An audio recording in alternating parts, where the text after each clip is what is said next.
Okay, and on this entire test, it's important to make sure you noted that you can only use positive exponents. All right, so negative exponents are not allowed in any of your answers. So we get to number 1, and it says a to the 5th, b to the 5th, times a to the 5th, b to the 3rd. So the rule is, when multiplying with like bases, you add the exponents. And the reason that's true is because if you were to write out a times a times a times a times a, that would be 5 of them. And over here, you would have 5 as well.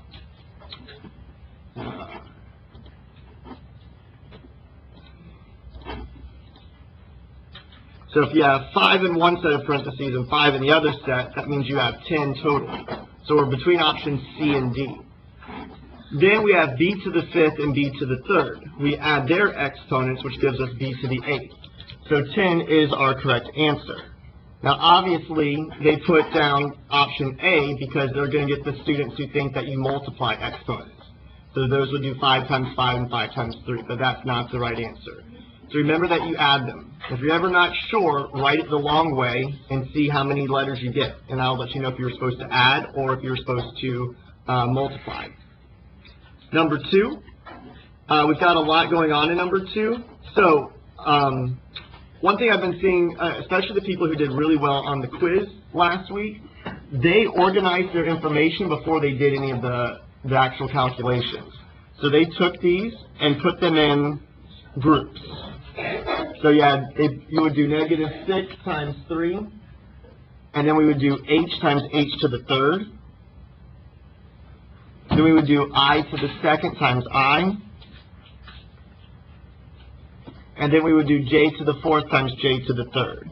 This way you don't forget about anybody, and your information is very well organized. These are normal numbers, so we don't add them, we multiply them, just like we've always done. So negative 6 times 3 is negative 18. Then h times h to the 3rd. Remember, there's really a 1 above every variable, and also above every number. There's always a 1 exponent if you don't see it. So we do 1 plus 3, which gives us h to the 4th. Here there's a 1 above the I as well, so 2 plus 1 gives me I to the 3rd. And finally are the j's, 4 plus 3, which gives me j to the 7th. The order doesn't matter how you wrote them. It will next chapter, but for this chapter, order does not matter. Number 3, this is where I call the super exponent, but remember that's not what it's really called, it's just what I call it. You're really just doing the distributive property with an exponent, because we have sets of parentheses, so to get rid of them, we've always used distributive property in the past, but it's always been just a regular number out front. Well, now we've got an exponent, so it's going to distribute itself to all the other exponents. So it goes to the 4. And remember, there's really a 1 above that 4. So 1 times 3 is 3, so it becomes 4 to the 3rd. And then it's going to go and multiply the 3 above the g, which is g to the 9th. And then it's going to go to the 4 above the h, multiply, which gives us h to the 12th. Now we can't leave our answer like that, because we can actually do 4 to the 3rd. 4 to the 3rd power is really 64. So 64, g to the 9th, h to the 12th would be our final answer. If you're not sure, if you go, I don't remember if I was supposed to multiply these or do what with them, again, write this out the long way. You'd write a 4, 3 g's, and 4 h's, and then you'd write 3 groupings of that. So you'd write 3 of those long chains, and then you'd get this exact same answer. But obviously we don't want to forget our shortcuts because it takes much longer to do it the long way. All right, number 4, division. Your 24 and 10, those are just normal numbers, so treat them like normal. There's nothing special about them. 10 doesn't go into 24, so therefore we have to reduce it. So 2 will go into both of those numbers. So 2 goes into 24 12 times, 2 goes into 10 5 times. Now we have y to the 13th over y to the 2nd. This is where you do the canceling out. If you wrote them all the long way, you would cancel out however many there were. So if it was this, which it's not, but if it was y times y over just a y, these would cancel each other out, and you'd be left with y squared. Well, then we realize that there's a shortcut. You don't have to write everything, simply subtract the 2 exponents. So 13 take away 2 gives us 11. So it's 12 y to the 11th over 5. Notice I didn't write 12 over 5 on the top. When you have a fraction, you keep your numbers where they're at. You don't move the 5 anywhere, and you don't move the 12 anywhere. The 12 stays on top, the 5 stays on the bottom. Okay, for number 5, we've got multiple steps going on. So the first thing is, do what we've always done, get rid of parentheses. So that's a super exponent on the outside. So it's going to come in and multiply all the other exponents. So that's going to become 2 to the second, a to the 10th, b to the second, over 24, b to the 6th. Then don't try to do too many steps at once. I mean, you can if you know you're really good at it. But if you know you make little mistakes here and there, this is the one chapter where you want to take it step by step. So I'm only going to deal with the 2 squared to start off with. 2 to the second power is 4. So that turns into a 4. And I'm not even going to move to the variables yet. I'm just going to deal with only regular numbers first, so that way I know I'm not dealing with special rules. So I've got 4 24ths. Well, that reduces to 1/6. So that's 1/6. So now the regular division is done. Now we go into the actual rules of exponents. So we're going to do a to the 10th. Well, there's nothing to do with the a to the 10th because there's no other a's in the problem. So a to the 10th just stays how it is. But now we get to b to the second over b to the 6th. So we're going to subtract. But here's how I like to do it. I look at who has the most amount of b's. Well, the bottom has the most amount. So if we were actually to write all of them down, and we were done canceling, the leftovers would be on the bottom. So that's where my b's are going to stay. They're going to stay on the bottom. I just need to figure out how many will we be left with. So if we have 6 on the bottom and 2 up top, you would have 2 pairs cancel each other out. So you'd only have 4 on the bottom left. So it's 6b to the 4th. The other way to do that is to do your regular subtraction rule. You would do 2 take away 6, which is -4. Then you just have to remember if you subtract and you get a negative exponent, you have to put it on the bottom. But that's just an extra rule to memorize. Some people like that rule, others don't. Questions on 1 through 5. Anything 1 through 5 we need to go back, talk about a little bit more. You do not have to keep the 1 there. No. Could you do 1/6 to a to the 10th over b to the 4th? You mean put the 1/6 on the top? Yeah. Don't do that. Okay, because that's not simplified. That's putting more fractions that are necessary. Okay. So that's why on the quiz I took off like 3 points when people wrote it that way. All right. Any other questions? Okay. On to number 6. Again, there's multiple ways to approach this problem. However, I like to use the same routine or rituals that we've used for problems in the past before this chapter, which was always get rid of your parentheses. So you've got a -3 out here, which is a super exponent. So it's going to go in and multiply all the other exponents by -3. So the 4 turns into a -12. The 1 above the w turns into a -3. The 5 above the w on the bottom turns into a -15. And the -2 for the exponent of x turns into a +6. So again, here, different ways to do it. You could go straight to your division rules and subtract. And you have to worry about subtracting negatives and figuring out where they belong. I like to make everybody, as I say, happy. If we have a negative exponent, it's like saying the variable or the base isn't happy where it's at, so move it to the other part of the fraction. So this x is not happy on the top, so I'm going to move it down to the bottom. When we move it to the bottom, it's now happy, so the exponent turns positive. Then I go to the w. The w doesn't like to be on the top either, so we're going to move the w to the bottom. And once we move it to the bottom, it's now happy where it's at, so it's saying we use a positive exponent so it doesn't get changed again. Then I look at the bottom of the original one. I've got w to the -15th. It doesn't like being on the bottom, so I'm going to move it to the top. And then the x to the 6th, it's happy, it's positive. So therefore it stays right on the bottom. So now we see what can we do. Well, I have a w on top and a w on the bottom, so that's division. So the shortcut for division is to subtract. So 15 take away 3 is 12. And the answer is on the top because there's more w's on the top to start with. So that's where your leftovers would end up. So it's just w to the 12th. Then you look at your x's. Your x's aren't dividing. They're actually multiplying each other. So you have x to the 12th times x to the 6th. If you wrote that the long way, you would actually write out 18 different x's, which we know because we add them as our shortcut. So w to the 12th over x to the 18th would be your final answer. Again, that's not the only way to approach the problem. Some people turn this x at the beginning positive and simplify, then they distribute the -3. Other people flip the fraction right away and then change the super exponent to +3. But I think this has the easiest routine to it, to where there's no new rules that we learned. So w to the 12th over x to the 18th. Question on number 6? And that would probably be your hardest, in my personal opinion, that's the hardest exponent question that you're going to see on the test. And some people say, well, what about number 7? Well, 37 is actually very easy, as long as you know what to do with negative exponents. So we're going to make everybody happy. So the 36 stays where it's at. The m to the -4th needs to be moved down to the bottom. So then it becomes m to the +4th.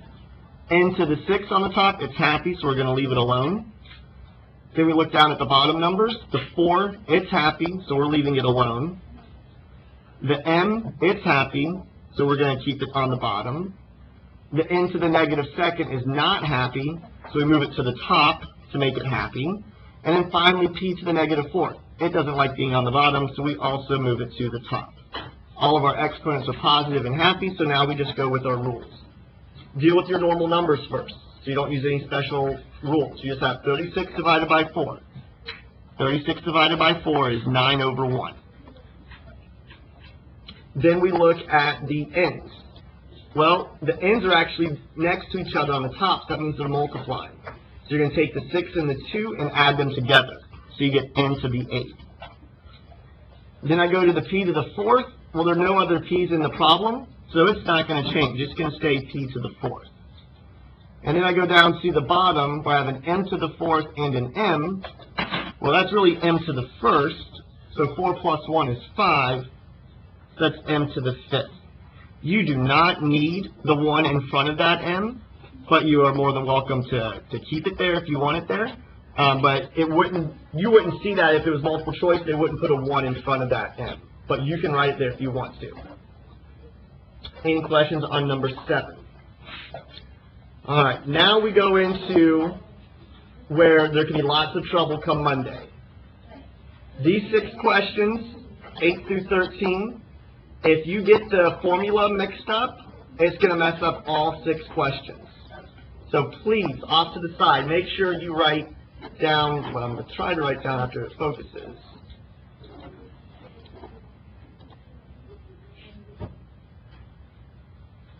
There we go. You want to write down off to the side, or somewhere, b to the e over I. b to the e over I. What that translates to is when you have a fractional exponent, you have to change it to where you use a radical sign. The b is your base, so it stays under there. The e is the exponent of the base. So it would go here, and the I stands for the index, which we learned is this number that's out in front of the root sign. So we put the I here. And that's what we're going to be doing for every single problem when we're transferring it out. Sometimes you're going to go from the root form to the regular form or fractional exponent form, bless you. And other times you're going to go the other way. So we're going to start with number 8. The 3 really has an exponent of 1, so we can put that there. So now we just write it. The base is 3, the exponent is 1, the index is 4. So that's 3 to the 1/4. Then we go to the x's. The base is x, the exponent is 2, index is 4. However, we don't leave it to the 2/4 because we reduce that. 2/4 is really 1/2. So we're going to rewrite it as 1/2. So it's x to the 1/2. And then finally, the last part is your y. Bless you. The exponent on the y is a 5. The index is 4. So again, it's exponent over index. And that's your final answer. There's nothing else you can do with that. Now number 9 is a little bit trickier. See, number 8, that's one big multiplication problem. 9, we have an actual addition problem underneath here. So what happens on 9 is you need to put it in parentheses. When you have an equation, you want to put it in parentheses. So the exponent of anything that we see, if there's nothing listed, is really a 1. So there goes a 1 right here in the upper right-hand corner. So then our final answer would be 2y plus 5 to the 1/2. Because we don't see a number in front of the root sign this time, well, it's always a 2 if we don't write it there. So it's 2y plus 5 to the 1/2. So if you have, underneath the root sign, you have actual addition or subtraction going on, put it in parentheses. That might be a note you want to make to yourself. If you have addition or subtraction going on under the radical sign, you have to put it in parentheses before you take it out. Number 10, we have 2 different roots, so we do them separately. So we do this one first. This is x with an exponent of 2 and an index of 3. So that's x to the 2/3. Then we have a plus sign. Now we go to the second root. Exponent 8, index 12. So that's y to the 8/12. However, when we write that, we see that we can reduce it, because 4 will go into both. So we change that to 2/3. So that's y to the 2/3. Then we go to the 42, and there's nothing to do, because it's not a root. So we just write minus 42 at the end. So it's x to the 2/3 plus y to the 2/3. And no, you can't add x and y together. Some people from the other class say, can I write xy to the 2/3? You cannot. The only thing you could do, which is fine, you could put x plus y in parentheses, and then put a super exponent of 2/3. You could do that if you wanted to, but I don't need to see it that way. This is all I need to see. And on number 8, is there a chance you put 3x squared to the y to 6, all in parentheses to the 4? No. Because if you did it to the 4th, then that x squared would turn into x to the 8th. No, you actually have to give me all the individual parts. Yes, ma'am. Could you distribute the 1/2 out for all of the numbers of number 9? You'd have to write it 2 to the 1/2, y to the 1/2, plus 5 to the 1/2. As long as you have the 2 and the y touching each other being multiplied, that would be okay. All right? Any others? Okay. Then down to number 11. Something that might be helpful is when you see the problem, before you go and write down the final answer, label the different parts of the fraction. The 1 is going to be your exponent. The 2 will be your index. So then we have the root sign. The index is 2, so I'll put that out here, although you don't have to this time, because if we have a root sign and we don't see a number there, we always know it's a 2. 13 is the base, it goes under. The exponent is 1. So you can write 1 if you want to, but you don't have to. So you could write it this way if you wanted to. However, I'm sure some of you probably just wrote square root 13 like that. Both of those are acceptable. Both are acceptable. Number 12, we remember that our top is the exponent, and the bottom is our index, E over I, because E comes first in the alphabet, so it goes on the top because I is underneath. It comes later in the alphabet. So draw a root sign. Our base is M. Exponent is 2. The index is 3. Then we go to the plus 5. Nothing's going on with the plus 5. It just has a regular exponent of 1. So we just write plus 5. So 11 and 12, very basic, those are the really easy ones, if you know what the fraction exponent actually does. 13, though, requires a little bit more skill to it. And there's a few different answers that would work for this one. So I'm going to go over the most common answer that I think I'm going to see. Since I've always said get rid of the parentheses first, I'm thinking a lot of people are going to distribute. So that would give you C to the 2/3, D to the 2/3. Then over here, you distribute the 3 to these two variables, which would give you A to the 3/4 and D to the 1/3. So from here, we actually can do something. We can combine these D's, because this is a multiplication problem. And if the bases are the same, you're supposed to add their exponents. So what we need to do is do 2/3 plus 3. So 2/3 plus 3 over 1. When adding, you need common denominators. So our common denominator would be 3. Since I changed this 1 into a 3 by multiplying it by 3, I have to do the same to the top, which gives me a 9. And then if I add 2 and 9, that's 11/3. So now we have C to the 2/3, D to the 11/3, and 8 to the 3/4.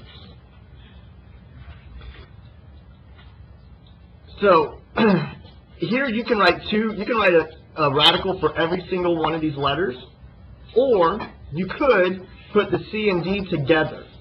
Since their index is still a 3, you could put them together. However, if you didn't realize that, this is what you would have had. C to the 2nd, index 3, times D to the 11th, index 3, times A to the 3rd, index 4. Oops, let me scroll up, sorry. Okay, that would have been one way to write it. Technically, the more simplified way is to put these guys together since they both have the same index. And it would have been C to the 2nd, D to the 11th, with the 3 on the outside as the index. And then the A doesn't change from one answer to the other. I will take either answer. Either answer is completely fine. So, like I said, 13 is the most difficult one with your fractional exponent. It's the most difficult one out of numbers 8 through 13, because we actually had you doing some combining of variables, which we didn't ask you to do earlier. And we had you add fractions, which we know that can always trip up some students, because they're not good with fractions. Alright, then on to 14. It says the area of a rectangle is 12x to the 5th y squared. And then they tell us what the width is. So for geometry, I'm a very visual person. I have to see it. So I'm just going to draw a rectangle. And the area, it says, is 12x to the 5th y to the 2nd. So I'm going to put that in here. And then they say in the problem the width is 6x squared y. So that's right here. And they want us to solve for the length. So they want to know how long it is. So I'll just put a question mark up here. Well, if we think about area of rectangles, it was always the width times the length. Well, we don't know what the length is. So to figure it out, we're going to take the area and divide it by the width. Just like if I would have given you regular numbers, and I said the area is 6, and the width is 2, you would know that the length has to be 3, because 6 divided by 2 is 3. So here, it's 12x to the 5th y to the 2nd, divided by 6x to the 2nd y. When we do that, if we do the normal numbers first, 12 divided by 6 is going to give us a 2. So that's regular numbers. The x's we subtract, which gives us a 3. The y's we subtract, which gives us a y to the 1st, or just a y. So 2x to the 3rd y. So the board problem had you remembering how to find area of rectangles and figure out how do you find a missing part of the rectangle, which is you divide the area by the dimension. Questions on anything so far? Yes, sir. Do you have to show your work for number 14? For 14, technically, no, you wouldn't necessarily need to. Just make sure you don't mess up a calculation. Because if you showed me this, but then you said x to the 2nd for some reason, I'd still give you at least half credit because you knew what operation to do.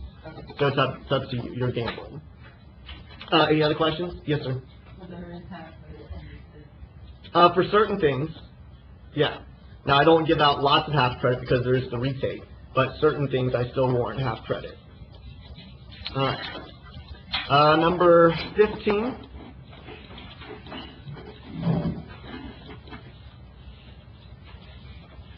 It says if W equals 1/2, which expression has the greatest value? Let me get that a little bit better.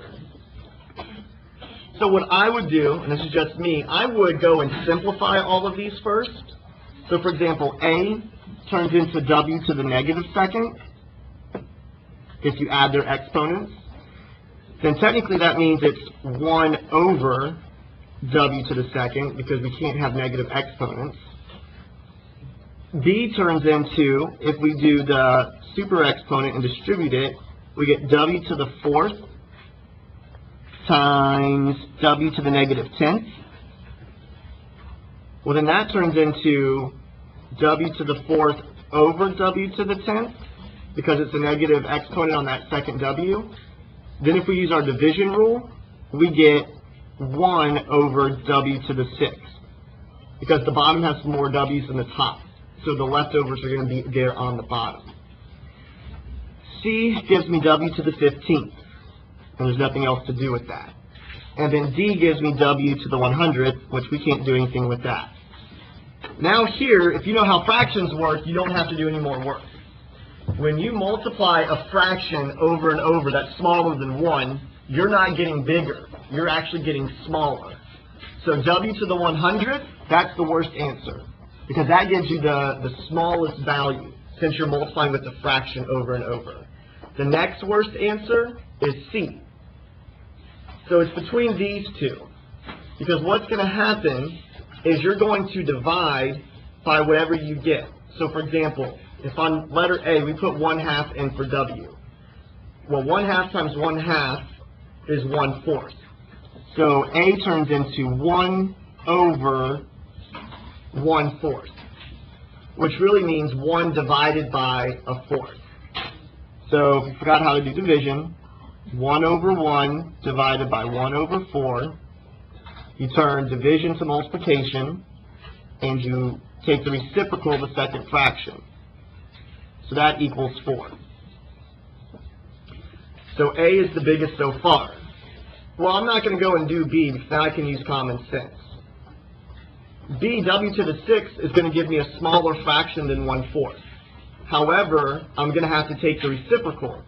So that number on the bottom that made it really small, well, once you put that number on the top, it makes it huge. And so that's why our answer is B for this one. And if you want to know the real answer to what 1 over 1/2 to the 6th power is, it's going to give you 64. 64 is what would have come out of B. And remember, just because we say what's the biggest value on the study guide doesn't necessarily mean we say the biggest on the test. You still have to read the question. 16, you need a calculator to do this one. You're going to need a calculator to do this one. They give you a formula, and then they want us to solve for missing parts of it. And they want us to solve for the cost. So it says, how much will it cost to produce 1,000 graphic cards? So we just write what we know. C equals 300 cubed root of n squared. So this is 1,000 squared. So what I'm going to do to make this easy, I'm going to take that radical sign away and write this using the fraction exponents. So that's 1,000 to the 2/3. Now the calculator does the rest of the work. You just had to get it to this point. So on your calculator, remember you do exponents first, so it would be 1,000 to the, and on mine I have to put 2/3 in parentheses, so it looks like a fraction. I hit enter, it gives me my answer of 100. Then I multiply that number by 300, which was what was in front, and we come up with 30,000. So I said you had to do this with the calculator. It makes it easier, but technically you don't. If you wanted to square 1,000 and then think about what number times itself 3 times gives you that result, you could do that. And I'm going to give you numbers that you could technically do without a calculator as well. It's just going to require a little bit more thinking. So my suggestion, have your scientific calculator with you on Monday, and then transfer this into exponential form, and you'll be good to go. Question on 16. Yes. I think that's how you did 1,000 because you first run a calculation. Okay, so type in 1,000, Okay. hit your exponent button, and on yours, I think it's above the, like to the upper left of the 7. Yeah. Okay, so we hit our exponent button. Now, the exponent isn't just like a 5 or an 8. It's an actual fraction. So to show that it's a fraction, we put it in parentheses. So, parentheses 2 divided by 3. Because a fraction really is a division problem. Okay. And then you hit enter. And it'll give you, should give you 100. Okay, yep, and that's how you do it. And the other reason, this kind of looks like a fraction when you actually type it in. Like when some teachers write their fractions horizontally, that's the fraction bar they use. So that's why it's kind of helpful to see it on the calculator. All right, 17. We're doing f of x's for the following equation. So it says f of x is 3 times 5 to the x. So when we do -1, we're saying f of -1 equals 3 times 5 to the -1st power. Well, 5 to the -1st really means the 5 isn't happy being on the top of its fraction. So to make it happy, we move the 5 to the bottom, which gives us 1/5. But remember, in reality, a negative exponent, it's not really this happy, sad thing. That's just what we came up with to make it a little bit easier. A negative exponent means you're taking the reciprocal of whatever it would have been to the positive exponent. So 5 to the 1st would have been a 5. But since it's a negative first, we want the reciprocal of 5, which is 1/5. Now we multiply that by 3 over 1, and we get 3/5 as our answer for the first one. F of -1 is equal to 3/5. We do not change it into a decimal because no decimals were given to us.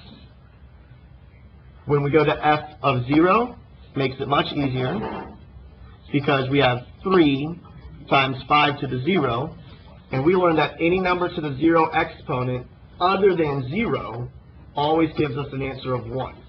So this 5 to the 0 turns into a 1, so it becomes 3 times 1, which is simply just 3. So f of 0 is equal to 3. And then our last one, f of 2. So f of 2 equals 3 times 5 to the 2nd. We don't need, you can use a calculator, but you don't need one. We do exponents first, so 5 squared is 25. Then we multiply it by the 3, and we get an answer of 75. So it was 3/5, 3, and 75. Now if I asked you to graph this equation, you'd have all the information you need. Because what's in the parentheses are the x values, and what came out are your y values. So the point -1, 3/5, that would be on your graph. The point 0, 3 would be on your graph. The point 2, 75 would also be on your graph. However, I didn't ask you to graph it, but that's what you would do. Yeah, it's too big of numbers to graph those. Questions on 17? 18, we actually do start graphing.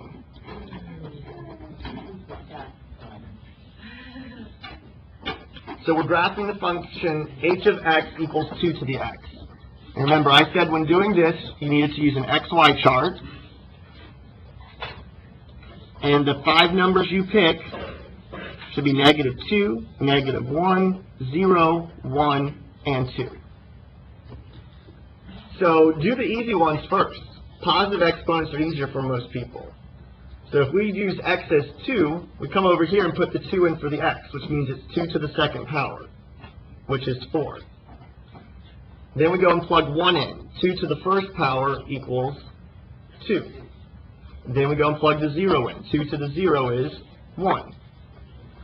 Now, you have all the other answers really in front of you. If you remember that a negative exponent is the reciprocal of its positive counterpart. So when I go to -1, all that means is go to where you used the positive 1 and take that answer and use the reciprocal. So the reciprocal of 2 is 1/2. when the exponent is -2, it's really saying go to when it was +2 and take its reciprocal. Well, when it was +2, it was 4. So the reciprocal is 1/4.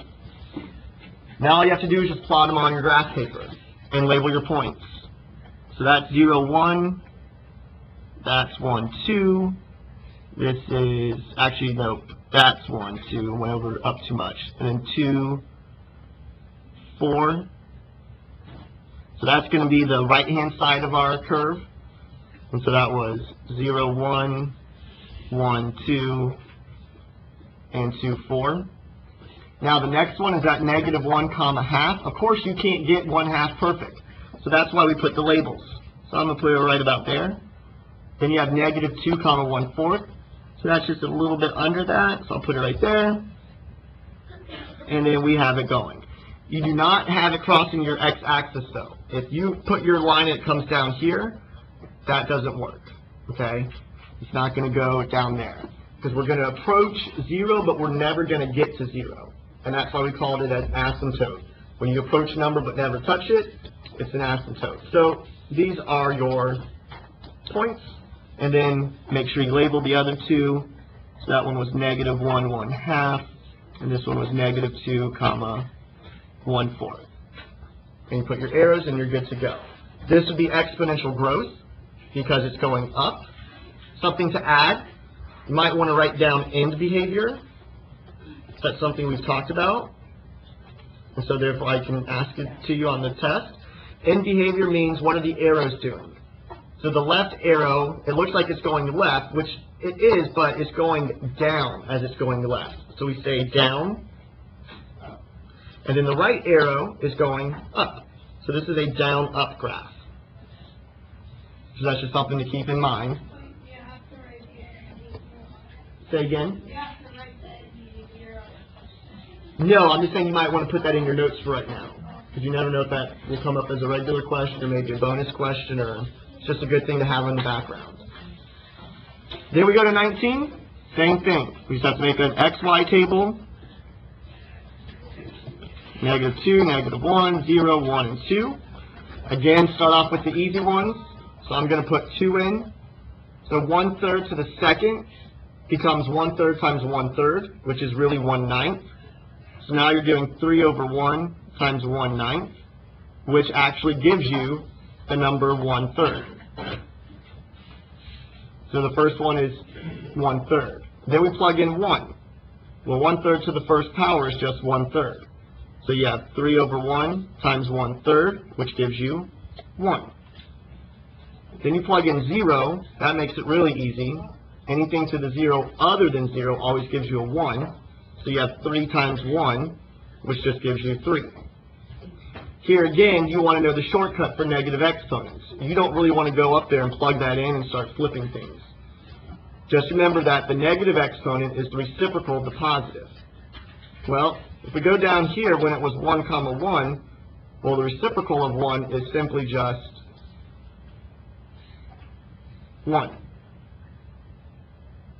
When we go down to 2, we're going to take the, it's 1, and then we have to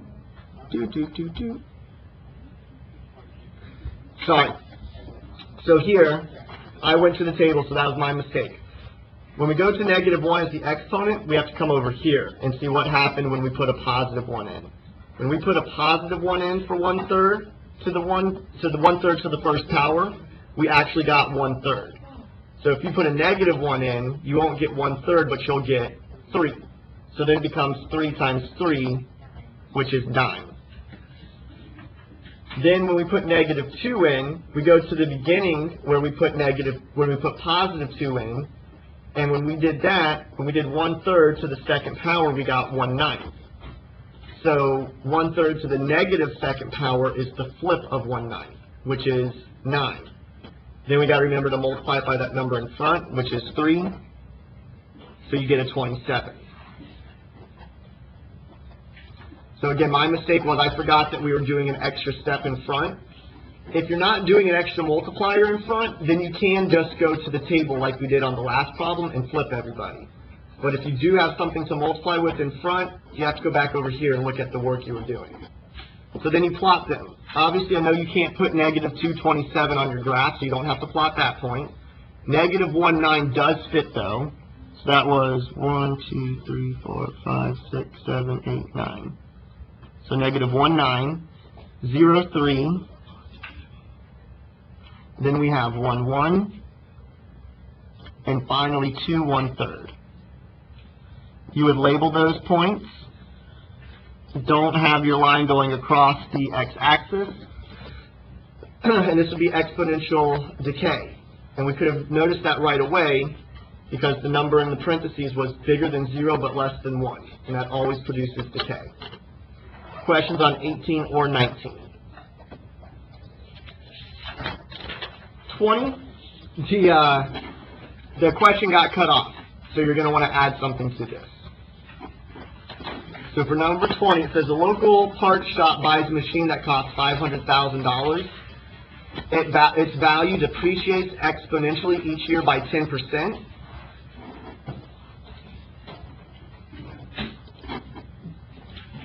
The question then is, after 5 years, how much is it?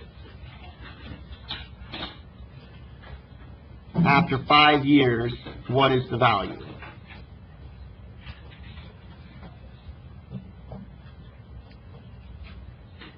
So you couldn't do number 20 unless you had that information. You could have come up with a very generic equation to use once you knew the year number, which is good if you did it that way. I didn't forget, it just got cut off. So here's what we do. We use our formula that we have to have memorized. A for amount equals I for initial, 1 plus R, which is the rate, and T to time. So we're looking for the amount. So we don't know what A is in this problem. I is the initial. It's what you start with. Well, we started with the machine that we paid $500,000 for. So that's going in for the initial. Then we go to 1 plus R. R is the rate. Remember, when you use a percent and you plug it into a formula, you have to change it to its decimal form.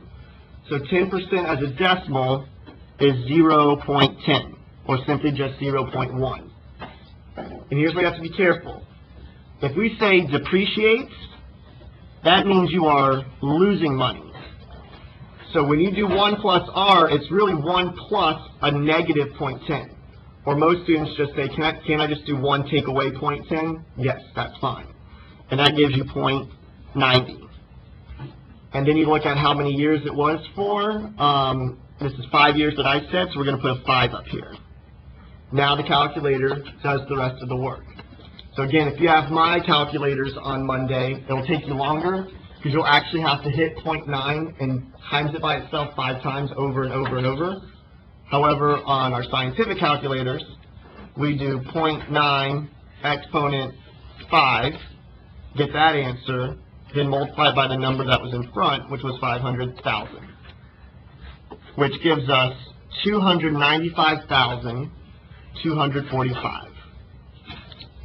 So that's how much it would be worth. 295,245.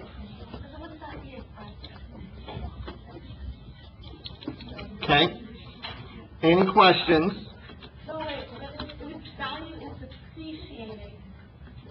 Oh, right. Yeah, because if we're depreciating, we're losing. So we should end up less than. We should end up with less. If you were to show your equation, and in your equation, instead of 500,000, you put 500 because you got the comma with the decimal point, Yeah, that's right. would you still get credit for this problem? If you wrote down the I would probably take off 1 point. Okay. For 1 point for detail. I don't know. Okay, on 21. Okay. On 21, we have exponential growth. So, for exponential growth, again, we're still using the same exact equation.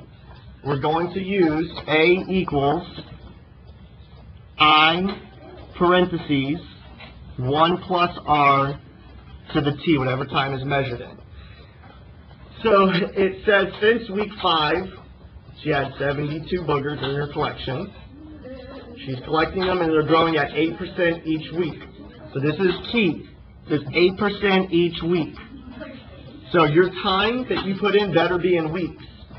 So sometimes, and this could happen, I might say 8% each week, and then instead of saying week 21, I might say year 21, which means you would have to convert the number of weeks in 21 years. So, the amount we don't know. The initial amount we do know, 72. The rate is 8%, which really means it's 0.08 when we plug it into the formula. So when we do 1 plus 0.08, we just get 1.08. Week 21. And so you might be tempted to put a 21 up here, but you don't, because you didn't start measuring this exponential growth until week 5. So you have to figure out how many weeks have gone by from 5 to 21. So you need a 16 here, not a 21. So you might want to make a big note about that, because not many of our problems that we did on Math Excel or on the board started at like a week 5. I usually start at week 0 for you all. So this makes it just a little bit more difficult. The time is how much time has passed from when you started your initial observation to where you're at now. Our initial observation was at week 5. Now we're at week 21. So that was 16 weeks that has passed. Now we do the equation. So we do exponents first. So it's 1.08 to the 16th power. We then take that number and multiply it by 72. And it gives you 246.6. Well, our rounding rules that we learned in Math 2 and in elementary school would say, well, since it's 5 or bigger, round it up to 247. Well, this is a real-world problem. Not enough time has gone by to get 247. So for our answer, we have to use 246. If you use 247, I can't even give half credit for that. Okay, because that's that real-world rounding that we were talking about. Questions on 21? Okay. 22.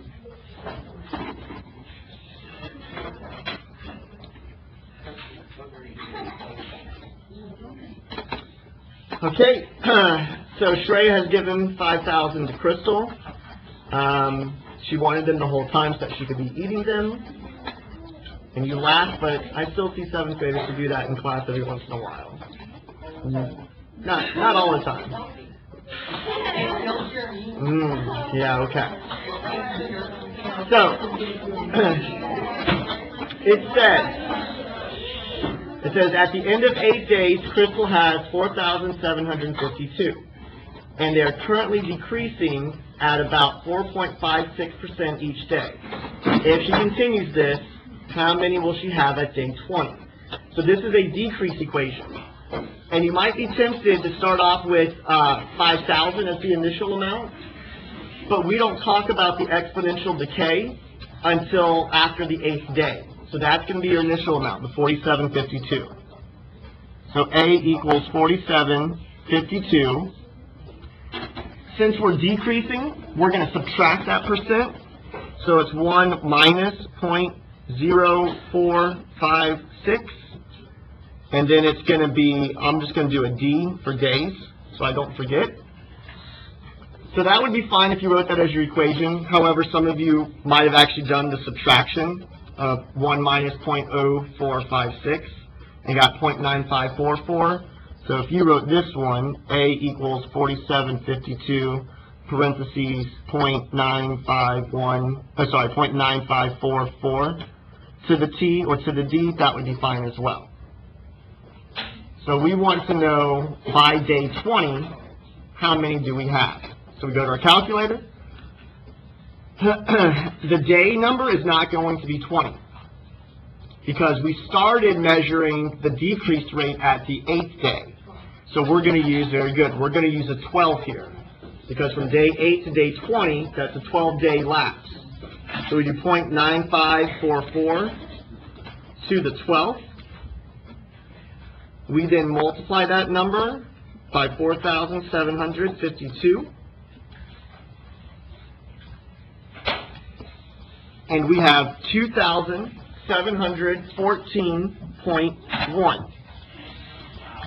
So then we have to think, well, can we have 2,700? You're going to think to round it to 2,714, but we don't round it to 2,714.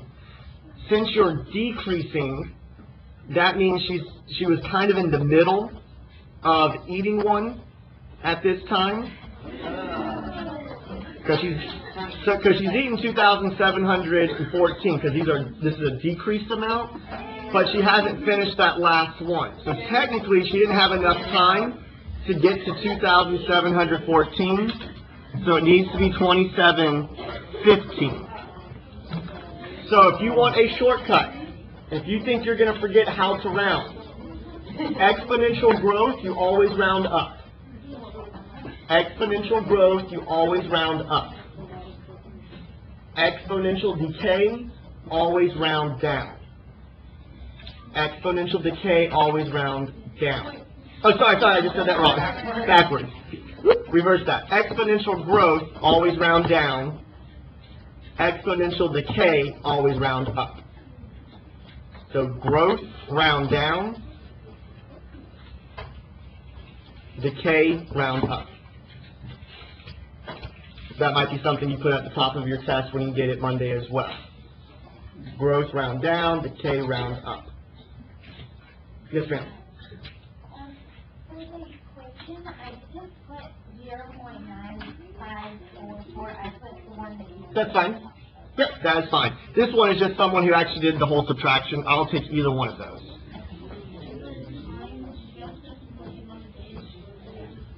Oh, no, you could just put, because your equation is just, one equation would work for any scenario. So you just put the variable. So you could put T, D, any variable you want to. But when we actually ask for day 20, then that's where you actually put the number 12 there. But if for some reason you put a 12 there as the first equation, I won't count it off against you, if you thought that that's what we're going for. Any other questions? All right. In an exponential growth or decay real-world problem, the exponent represents growth decay or the amount of time that has passed. This is the amount of time that has passed. That's your exponent. The growth decay factor is the base. So if you want to add that, so you have that note to look at, that's the base. That's what you're multiplying with over and over. And that's where we talked about those two scenarios. If the base is bigger than 1, you have growth. If the base is in between 0 and 1, then you have decay.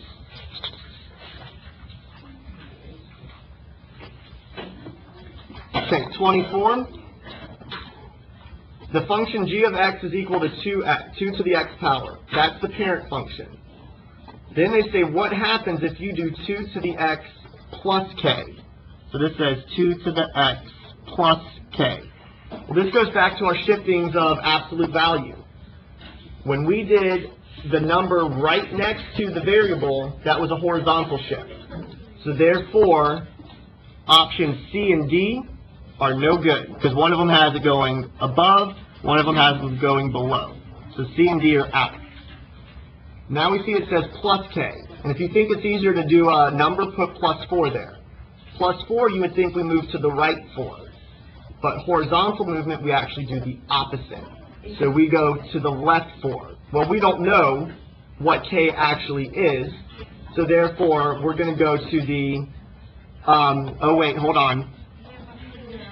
If it was, okay, so yeah, if it was a plus K and it was a positive number, we would go to the left.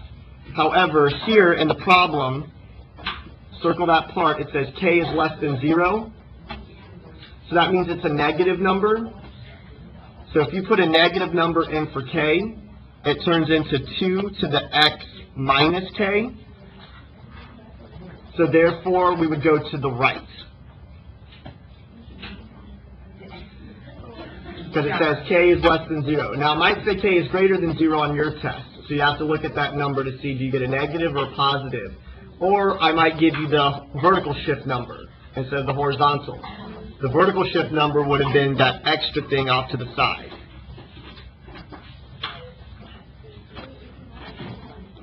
25, here's your equation. It says A and B are constants, and T is measured in hours. It says which function can be used to find the number of cells in bacteria. This is super easy, because all you have to do is pick the correct equation. So, the first one says 8 times 1 to the T power. So if we plugged in our first point, 1 to the 0 is equal to 1, and then 8 times 1 is equal to 8. So that works for the first point. Now you need to check it for the second point. 1 to the 1 is 1, 8 times 1 is 8. Nope, we were supposed to get 24. So A is off the table. So then we try out C. So C is 1 to the 0, which is 1, times 24. Well, if you multiply 1 by 24, you don't get 8. So D is off the table because the first point doesn't work. So now we're looking at either C or D. C is 3 to the 0 power, which is 1, times 8. That gives you 8. So it works for the first one. Now we see if it works for the second point. 3 to the T, so it's 3 to the first, which is 3. 8 times 3 is 24. So C is our correct. The shortcut to this is if you were to graph this, your y-intercept is 0, 8, and we learned the shortcut that the number in front of the base is your y-intercept. So the only options you could have used would have been C or A, because the other ones had 24 as their y-intercept.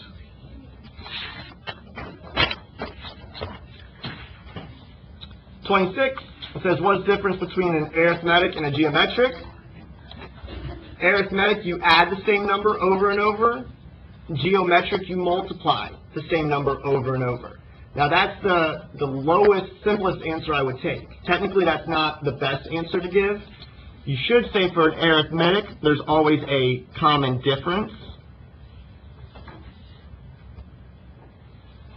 And for a geometric, there's always a common ratio.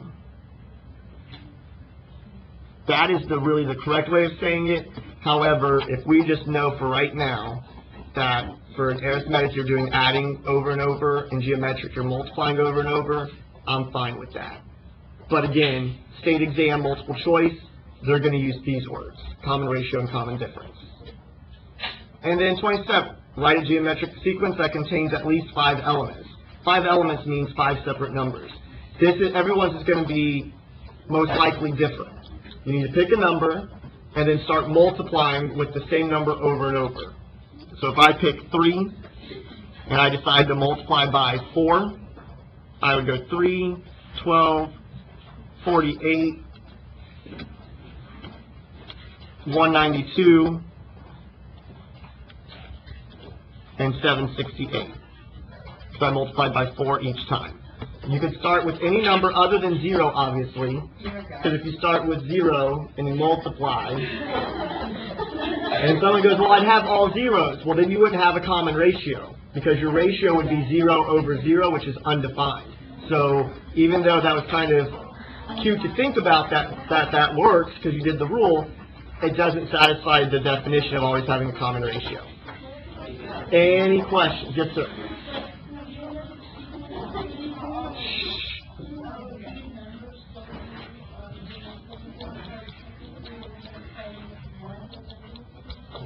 Good. Yep, because dividing is just multiplying with a fraction. Just like with the arithmetic sequences, sometimes they decrease. So people said we were subtracting. Yes, but we were just basically adding negatives. I don't have any extra copies. So let's get it offline.